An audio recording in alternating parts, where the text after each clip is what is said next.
Hi, welcome to another episode of Hot Takes. There's fear deep in the eyes of Tories up and down the country. Be they activists, just members, politicians, councillors, who knows? They're all of them scared. They're all scared of reform. They all know they're going to get a pounding in May elections, assuming they're allowed to have any May elections. And this isn't just me saying this. This comes direct from the horse's mouth. Well, it would do if the horse is called Brandon Lewis, who used to be the chairman of the Conservative Party, for it is he who is saying that the Tories are frit. He says he accepts that Reform are going to pummel them, that they're going to do very well, that a lot of seats will move from Tory to Reform. He says, unfortunately, a lot of seats are going to go from Labour to Reform as well.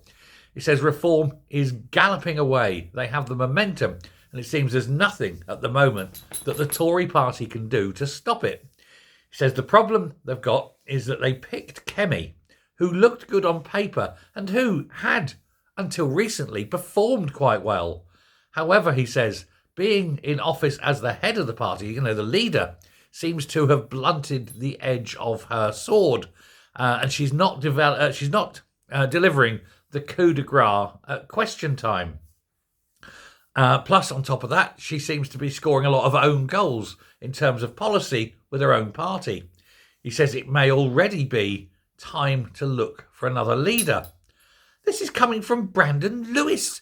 He's the man who used to be able to control the party, to unite it around a policy, around a leader. It was his job to do this. It's his job to G up the troops, And now he's saying that the Tories are in disarray.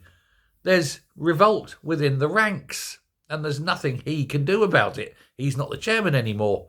He says he still has influence. He still has the ear of people. The trouble is they don't want to hear the truth. At the moment, the Tories are living in some kind of alternate reality where they think they've still got a chance. He says those on the ground, they know they're screwed. He says, but at the very top, they're not accepting reality. Well, I think this warning may come as a bit of a wake-up call to them. With potentially some regional elections, there's court cases waiting to go through to see if they can't sort of stop the ban on them, as it were. But where the elections take place, I think it'll be very telling, and Reform is going to swing massively.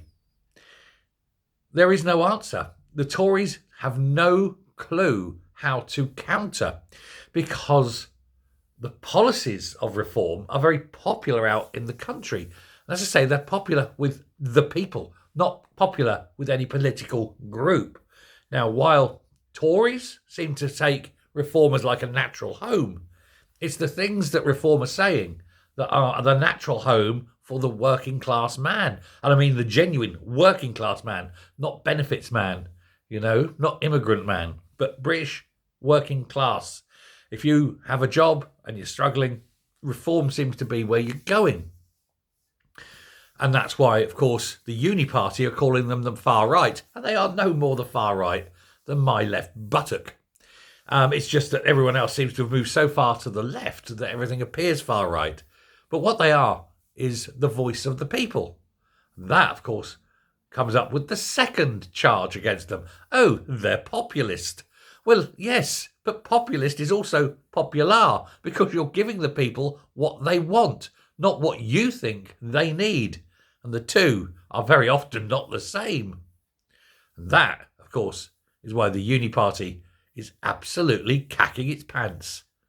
It can't argue against the people. How dare you want the things you want? Well, we're not going to deliver them. Then you're going to lose, aren't you, pal? Thanks a lot. Take care. And a big thank you to Brendan Lewis for bringing up the truth. Bye.